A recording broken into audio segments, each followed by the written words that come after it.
Bu sene ikinci defa YKS'ye girdim. Yani her sene zaten daha zor oluyor. Bu sene de zorladı zaten. Puan olsun, sıralama olsun her şey zaten çok oynadı. Her sene değişen bir sınav sistemimiz var zaten. Yani bir sene daha kalırsak daha da zorlu olacağını düşünüyorum zaten. Sürekli değişen bir sistem.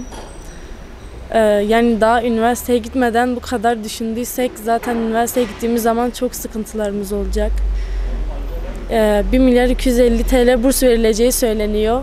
Yani bu ne kadar adaletli bir şey bilemem ama yani burs çıkmayan arkadaşlar olur, yurt çıkmayan arkadaşlar olur.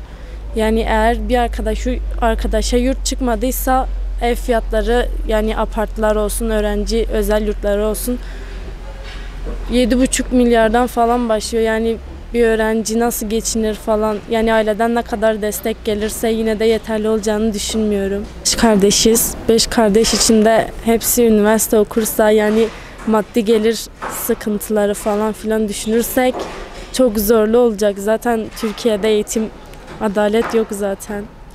Gideceğimiz için bütün öğrenci ve ben olarak çok heyecanlıyız ama heyecanın yanında ağır basan duygularımız kaygı ve endişeler. Yani yeni ortam, yeni dersler, yeni öğretmenler, yani her şey yeni olacak, alışmadığım bir ortam falan. Ama ondan önce her öğrencinin tek sıkıntısı maddiyat. Söylediğim gibi zaten 1 milyar 250 TL burs. Yani yurtta çıkmasa 7,5 milyar ev. Yani durumu olmayan öğrenciler ne yapar bilemem. Yani sıkıntılar falan. Çok kaygılıyız.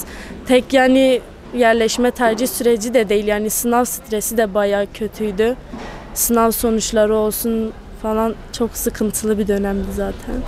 Peki okulun açılmasına az kaldı. Üniversiteye gideceksin. İhtiyaçlarını alabildin mi? Yani ihtiyaçlarımın çoğunu daha hazırlamadım. Çünkü daha açıklanmayan bir sürü sonuçlar var. Yurtlar, burslar daha açıklanmadı. Biz de onları bekliyoruz işte. Zaten ihtiyaçlarımızı nasıl gidereceğimizi de bilmiyoruz sonuçta. Türkiye şartları, maddiyat çok pahalı zaten her şey. Her öğrencinin durumu en iyi olan öğrencinin bile çok zorlanacağını düşünüyorum. Aile ne kadar destek verirse versin zaten maddiyatın altından kalkamayız. Her türlü ihtiyaç, yol parası olsun.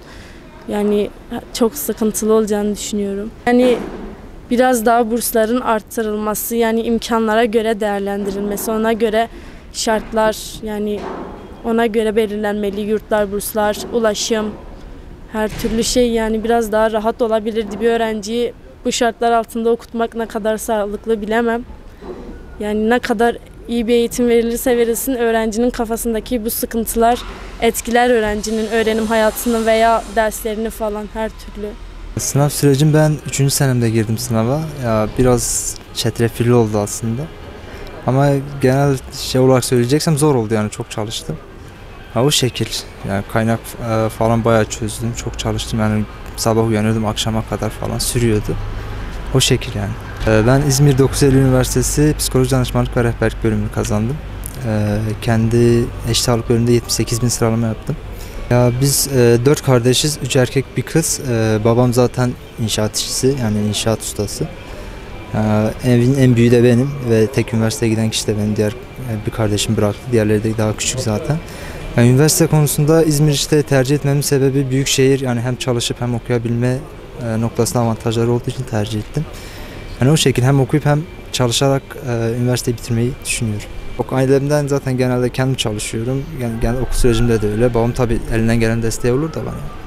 Yani fırsat buldukça çalışıp o şekilde okulumu devam ettirmeye uğraşıyorum. Yurt çıkmadığı takdirde çok zor oluyor. Şimdi İzmir gibi bir yerde araştırdığım zaman yani en ufak en kötü 1+1'e bile 10.000 liradan başlıyor kiraları ve depozitosudur, şeyidir falan bayağı şey oluyor. Yani sıkıntılı, yurtlar yetersiz. Yani özellikle erkek yurdu konusunda bayağı yetersiz. Yani çoğu öğrenci bazı şeylere gidip yurt bulamadığı için memlekete dönmek zorunda kalıyor ve bölümünü hiç başlamadan bitiriyor.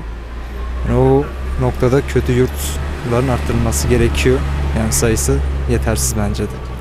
Üniversite öğrencileri için zaten çok cüzi miktarda çok az bir burs veriyorlar ve zaten bunun yarısından çoğu da yurt parası olarak geri gidiyor.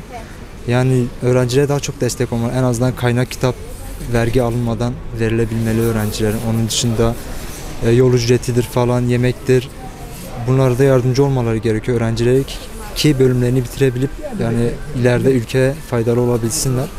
Yani şu an için enflasyon gerçekten öğrenciler için çok zor. Ülke olarak çok zor da yani öğrenciyi daha çok etkiliyor. Çünkü çoğu öğrenci daha liseye başlar başlamaz okulu bırakmak zorunda kalıyor. Çünkü ailesi gerekli yardımda bulunamıyor. Yani o yüzden kötü yani şu an için enflasyonun düzeltilmesi lazım.